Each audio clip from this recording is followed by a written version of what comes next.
One of the bills heard this week, Senator, deals with wind farms in Missouri. Right, it does. Actually, it was a property tax bill that has to do with how wind farms are assessed in the counties. It was interesting. Most of us didn't realize until this issue came up that depending on ownership of a wind farm, the property taxation policy is different if it's owned by a public utility or if it's owned by a private interest. This came to my attention when I spoke to one of my local county assessors, and he pointed out that on those wind farms that are assessed to public utilities, that county got almost none of the property taxes assessed because of the method. I won't go into the details of the method, but that was the result, even though the impact is essentially all in the county. Bill that declares that those wind farms will be assessed the same way, whether they're privately or publicly owned, and that the county will receive those property taxes as opposed to them being distributed differently. That'll be of great benefit to at least one of the counties that I represent and to some of her counties as well. So I was really pleased to see us perfect that. I hope it stays intact through the House. You know how tax bills are. They typically will pick up a lot of additional weight. It may come back to us with other tax policy changes attached, but I'm hoping we can hold that one throughout the process. It's also a plus, as you mentioned, and is that it's come early on in session. Sometimes these bills have a tendency to not hit the floor till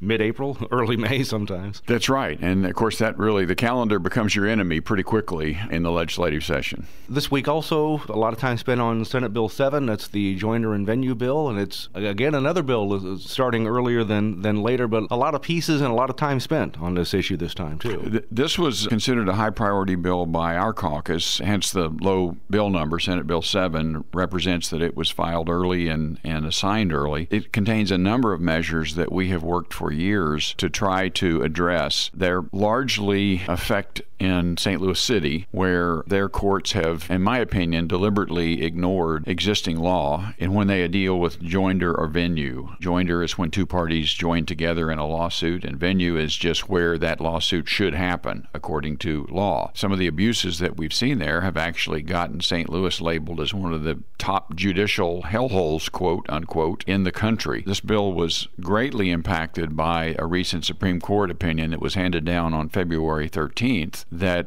basically said the way that the legislature has continued to contest that joinder and venue should happen was exactly right. And the courts in St. Louis City were wrong. And this opinion upended all of the things that they've been doing wrong and said that the cases that had been filed could no longer be filed together and that they couldn't be put someplace that they didn't belong just because a court says they could. This was a major change, and it really helped us push this bill forward because of that Supreme Court opinion. It included a number of other measures of tort reform that we've been trying to accomplish for a number of years. In the shadow of that court case, it really gave us a place to stand and good sound arguments to make that this really needed to be done, and the issues that this bill addressed would largely improve the situation, the legal situation Missouri is in when it comes to how tort cases are pursued. Does the court decision impact this bill in terms of, this is a strange way of asking, is it needed, but is it impacted in terms of, is something that has to be passed now or anything like that? Well, there were a couple of things that were done in the bill, and we actually had the bill on the Senate floor for nearly 16 hours. Some of the changes that were made from its original version were definitely directly impacted by the court case. One of those was that we, instead of addressing joinder and venue in the bill, we simply referred to the court case and said this is the way it's supposed to happen and it needs to happen this way from now on. The other part is what's called a savings clause that was added to the end of the bill as a part of the negotiation, and that captures some of the cases that are upended by the court and says the ones that trial dates have already been set on can be pursued as is. The court's opinion would have upended those all. In order to get this bill passed, we did accommodate some of those requests from the plaintiff's attorney side that preserved some of those cases. So in that way, the court case very definitely impacted the legislation.